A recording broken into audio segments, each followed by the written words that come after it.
Hello student, welcome. आप सभी का मेरे यूट्यूब चैनल पर स्वागत है।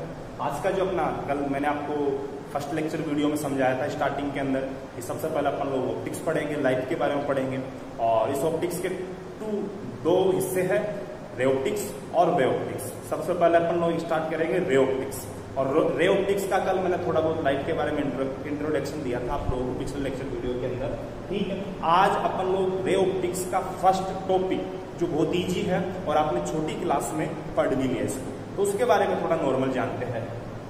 हेडिंग है प्रकाश की सबसे पहली घटना, प्रकाश का परावर्तन। सिंपल सी बात है, जब भी लाइट एक मीडियम से दूसरे मीडियम की ओर जाती है तो दोनों मीडियमों को अलग करने वाली जो सतह है, उस सतह से यदि वो टकरा के वापिस उस फर्स्ट मीडियम में, उस पहले माध्यम में ही लौट जाए तो प्रकाश के द्वारा ये घटित होने वाली ये घटना ही परावर्तन कहलाती है, ठीक है। तो ये कोई सतह है, अच्छा, जिस सतह से ये परावर्तन होता है उस सतह का नाम परावर्तक सतह रखा गया, ठीक है। तो ये माना ये सतह है परावर्तक सतह, और इस प्रकार से परावर्तक सतह को प्रदर्शित किया जाता है। आगे अपन लोग प्रकाश का परावर्तन करने के लिए जो सतह काम में लेंगे वो दर्पण की लेंगे, बताएंगे दर्पण भी क्या होता है। दर्पण को इसी प्रकार से प्रदर्शित करेंगे अपन लोग। और माना ये माध्यम, ये फर्स्ट मीडियम है, ये सेकंड मीडियम है, और लाइट फर्स्ट मीडियम से सेकंड मीडियम की ओर जा रही है और ये इन दोनों मीडियम को अलग अलग करता है, इसलिए इसको पृथककारी सतह कहते हैं अपन लोग। और यहां मैं इसका नाम रखूंगा परावर्तक सतह, परावर्तक सतह, ठीक है।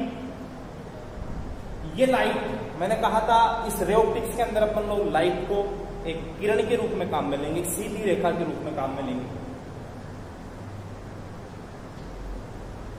जो प्रकाश इस परावर्तक सतह से आके टकराता है उसको अपन लोग परावर्तित कहते हैं, वो सॉरी आपतित कहते हैं, आपतित, आपतित किरण। जिस बिंदु, इस सतह की जिस बिंदु पे आके टकरा रहा है, जिस बिंदु से टकरा रहा है, ठीक है, उस बिंदु का नाम है आपतन बिंदु। क्या नाम रखते हैं उसका? आपतन बिंदु। तो इस बिंदु को अपन लोग कहते हैं आपतन बिंदु। और इस बिंदु पर, इस बिंदु से गुजरता हुआ इस परावर्तक सतह के लंबवत एक रेखा खींची जाती है जिसे अपन लोग कहते हैं नॉर्मल अभिलंब।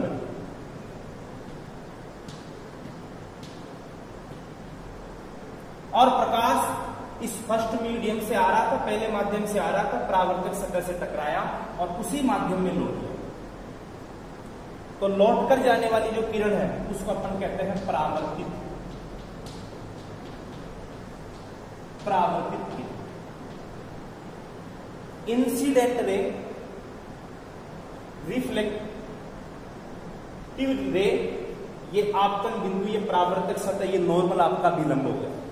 ये आपतित किरण इस अभिलंब के साथ जो कोण बनाती है उस कोण का अपन लोग आपतन कोण I से दर्शाते हैं। और ये परावर्तित किरण अभिलंब के साथ जो कोण बनाती है उसको परावर्तन कोण R से दर्शाते हैं। तो ये है प्रकाश का परावर्तन। यहां पे मैं आपको एक चीज बता देता हूं, यहां पे ये जो सतह है, ये सतह जैसे ये इसको मान लो, इस पे प्रकाश का परावर्तन होगा, इधर से लाइट आ रही है और आकर के इधर रिफ्लेक्ट हो जाएगी। तो ये सतह यदि आप लोग इस प्रकार से ले रहे हो तो आप लोगों को केवल इस सतह का ये हिस्सा दिख रहा है, ये हिस्सा।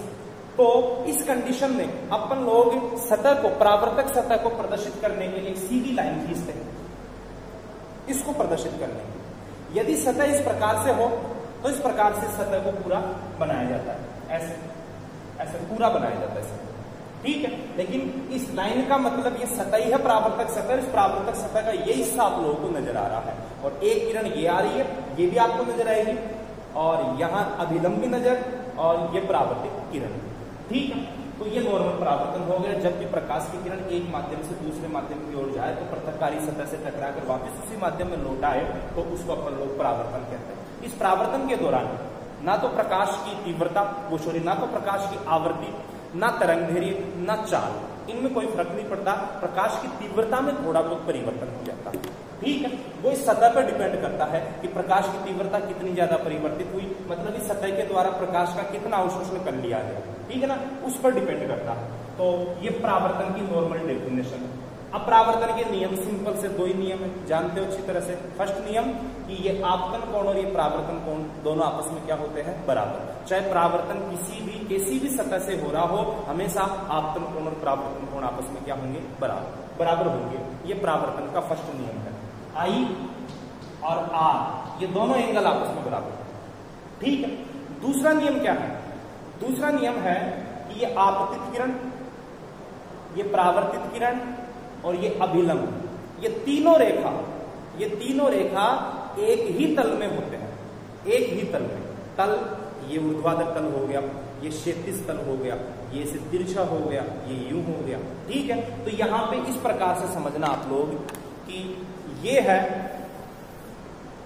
तल, आप इसको नहीं कहोगे तल, ये तल नहीं है तो परावर्तक सतह है। मैं कह रहा हूं सेकंड नियम ये है, आपतित किरण, परावर्तित किरण और अभिलंब तीनों एक ही तल में है। एक तल का मतलब ये है, देखना, ये आपतित, ऐसे परावर्तित और ऐसे ये अभिलंब, ठीक है। तो तीनों का तल कौन सा हो गया, तीनों का तल ये हो गया ऊर्ध्वाधर, ये तल हो गया तीनों, इसी तल में है ये तीनों के तीनों। ऐसा कभी नहीं होगा आपतित ऐसे आ रही है और परावर्तित इधर चली जा रही है, आपतित ऐसे आ रही है, परावर्तित इधर चली जा रही है। ऐसे दो तल बनते हैं। यदि आपतित ऐसे है तो आपतित का तल तो हो गया ये ऐसे हो गया, और यदि इधर चली गई तो इधर हो गया, फिर इसका तल हो गया ऐसे। तो ये तो दो तल बन गए, एक ऊर्ध्वाधर तल ये बन गया, एक ऊर्ध्वाधर तल ये बन गया। ये दोनों अलग अलग तल में है, ऐसा कभी नहीं होगा परावर्तन में। दोनों एक ही तल में होते हैं। जैसे इधर से आपतन हो रहा है तो फिर इधर ही जाएगी और इनका तल बनेगा ऐसे बनेगा।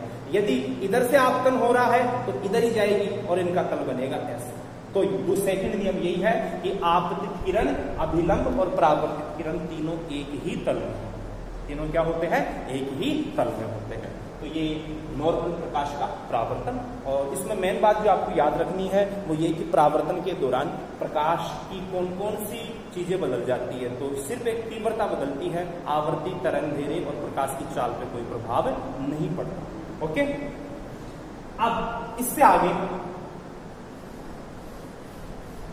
शब्द है दर्पण, मिरर।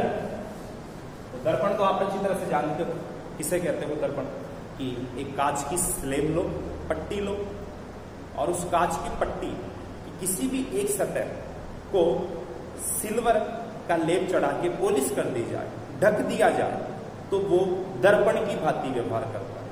और कांच और दर्पण में डिफरेंस क्या है, कांच के आर पार आप लोग देख सकते हो, लेकिन उसी कांच की यदि एक सतह को कवर्ड कर दो, ढक दो पॉलिश की सहायता से, जिसको रजत करना भी कहते हैं अपन, रजित करना, ठीक है। तो उस कंडीशन में आप लोग उसमें अपना प्रतिबिंब देख सकते हो, उसको अपन लोग दर्पण कहते हैं। सामान्यतः अपने यहाँ दर्पण दो लिए जाएंगे, एक तो प्लेन मिरर समतल दर्पण और एक होगा गोलीय दर्पण, स्फेरिकल मिरर, ठीक है ना। तो दो अपने यहाँ पे दर्पण होंगे, एक तो होगा प्लेन समतल और एक होगा गोलीय दर्पण, ठीक है। तो समतल दर्पण से परावर्तन किस प्रकार से होगा, समतल दर्पण से परावर्तन होगा, प्रतिबिंब बनेगा, उसकी क्या क्या प्रॉपर्टीज होगी, और गोलीय दर्पणों से परावर्तन किस प्रकार से होता है, और गोलीय दर्पणों के प्रकार कितने होते हैं। तो गोलीय दर्पणों के दो प्रकार पढ़ेंगे अपन लोग आगे चल के, उत्तल दर्पण और अवतल दर्पण, ठीक है। तो आज के वीडियो में बेटा केवल इतना ही, थोड़ा सा